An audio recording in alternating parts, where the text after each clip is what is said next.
వచ్చినట్టు మాట్లాడితే ఇది మంచిదా? దయచేసి ఆలోచించండి. ఇంకొక మాట కూడా నేను అడుగుతా ఉన్నా అధ్యక్ష. రాజ్యసభ సభ్యులు మాకు ఇవాళ 4 ఉన్నారు అధ్యక్ష.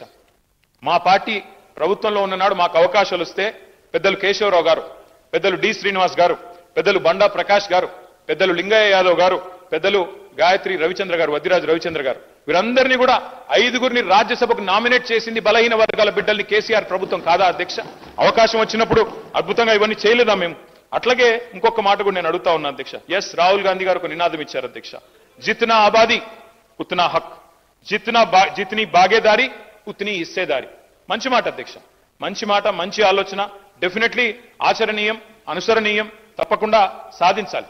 కానీ నేను అడుగుతా ఉన్నా అధ్యక్ష, రాహుల్ గాంధీ గారు ఇవాళ ఓట్ చోరీ గురించి దేశం అంతా మాట్లాడుతున్నారు. మరి 42% రిజర్వేషన్ విషయంలో ఇక్కడ జరిగిన ప్రయత్నాన్ని ఎందుకు వారు పార్లమెంట్లో లేవనెత్తలేరు? కాంగ్రెస్ పార్టీకి 100 మంది ఎంపీలు ఉన్నారు అక్కడ. మీరెందుకు గట్టిగా పట్టుబడతలేరు? పార్లమెంట్లో 42% మీద అక్కడ కదా జరగాల్సింది చర్చ, అక్కడ కదా జరగాల్సింది రాజ్యాంగ సవరణ. అక్కడ చేయాల్సిన ప్రయత్నం చేయకుండా ఇక్కడ ఎంత చేస్తే కంఠశోష తప్ప ఏమొస్తుంది అధ్యక్ష? అల్టిమేట్ గా చేయాల్సిన చోట చేయాల్సిన కాడ ప్రయత్నం చేయకుండా ఇక్కడ ఉండే మన బీసీ బిడ్డల్ని మభ్యపెట్టడానికో, రేపు స్థానిక సంస్థల ఎన్నికల్లో కొంత ప్రయోజనం పొందడానికో ప్రయత్నం చేసినా ఇవాళ మేధావులు, జస్టిస్ ఈశ్వరయ్య గౌడ్ లాంటి మేధావులు, మన మాజీ రిటైర్డ్ అధికారి చిరంజీవులు గారు లాంటి మేధావులు అందరూ కూడా మాట్లాడుతున్నారు. బలహీన వర్గాల బిడ్డలు బయట వేదికల్లో మాట్లాడుతున్నారు. రాజ్యాంగ సవరణ చేయాలని చెప్పి కోరుతా ఉన్నారు. అధ్యక్ష, డిక్లరేషన్ ఒక్కటే సరిపోదు, డెడికేషన్ కూడా ఉండాలి అధ్యక్ష. డెడికేషన్ ఉంటే తప్పకుండా ప్రజలు హర్షిస్తారు, స్వాగతిస్తారు. మిమ్మల్ని నేను కోరుతా ఉన్నా అధ్యక్ష, మీరు చేసినారు ప్రయత్నం, ఒక హౌస్ హోల్డ్ సర్వేయింగ్ చేసినారు మీరు, దాని పేరు సిఈపిసి ఏదో పెట్టినారు. మాట్లాడితే మమ్మల్ని అంటారు కేసీఆర్ పాల్గొనలే, కేటీఆర్ పాల్గొనలే, హరీష్ రావు. సార్ మేము ముగ్గురం అఫిడవిట్లు ఇచ్చినాం, ఎలక్షన్ అఫిడవిట్లు మీ కాడనే ఉన్నాయి, ఎలక్షన్ కమిషన్ కార్డు ఉన్నాయి. అలా నేను ఓసీయా బీసీయా మీకు తెలుసు, నేను పాల్గొంటే ఏంది పాల్గొనకపోతే ఏంది, కానీ తప్పు చేసింది మీరు. ఇవాళ 6% జనాభా తగ్గింది మీ సర్వేలో. కేసీఆర్ గారు చేసినప్పుడు, హౌస్ హోల్డ్ సర్వేలో కేసీఆర్ ప్రభుత్వం చేసినప్పుడు 52%గా వచ్చిన బలహీన వర్గాల సంఖ్య 6% ఎట్లా తగ్గింది అనే ఆలోచన మీరు చేసిండ్రా? ఎక్కడన్నా రివ్యూ చేసిండ్రా? ఎన్నడన్నా ఒక్కసారి ప్రయత్నం చేసిండ్రా చిత్తశుద్ధితో? అది చేయలే. ఎంతసేపు ముగ్గురు పాల్గొనకపోతే 6% తగ్గుతుంది అధ్యక్ష?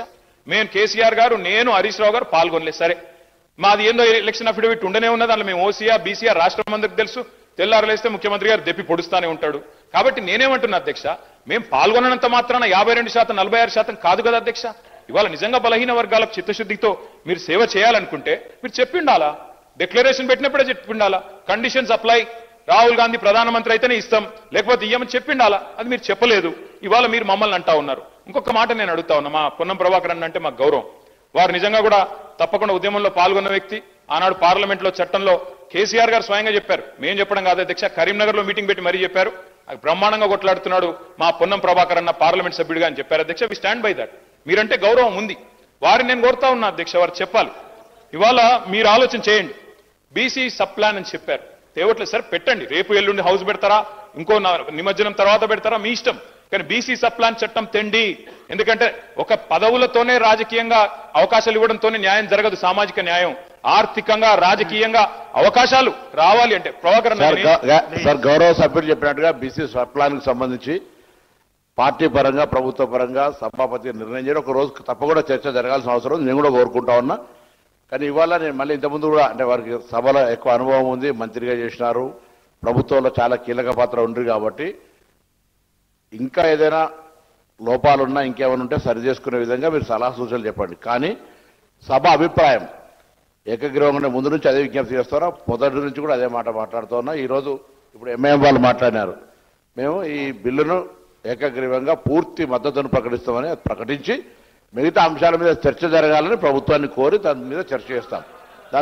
దానికి సంబంధించి చర్చ జరగడంలో ఎవరికి వ్యతిరేకత లేదు, చర్చ జరగాలని కోరుతుంది. దాని తర్వాత వారు అన్నారు, మీరు పాల్గొనకపోవడంలో మీరు ఒక పార్టీకి నాయకులు, దాని ప్రభావం క్షేత్రస్థాయిలో పడి ఉండొచ్చు, మీరు ఆదర్శంగా ఉండాల్సి ఉండే. దానికి సంబంధించినటువంటి అఫిడవిట్లను తీసుకొని రాసుకునేటువంటి విధానంగా ప్రభుత్వం అవలంబించలేదు. రాష్ట్ర వ్యాప్తంగా సర్వే జరిగినప్పుడు మీరు కూడా పాల్గొని ఉంటే మిమ్మల్ని అనుసరించేటోళ్ళు, మిమ్మల్ని కొంతమంది ఫాలో అయ్యేటువంటి వాళ్ళు ఉంటారు తప్పకుండా. వాళ్ళందరూ కూడా ఇందులో భాగస్వాములు అవుతుండ్రి. ఆ ఉద్దేశం కొద్దే తమని మారుమారు అడిగినాము. అందరి అనేక సందర్భాల్లో నేను కానీ ప్రభుత్వం తరఫున విజ్ఞప్తి చేసినాము.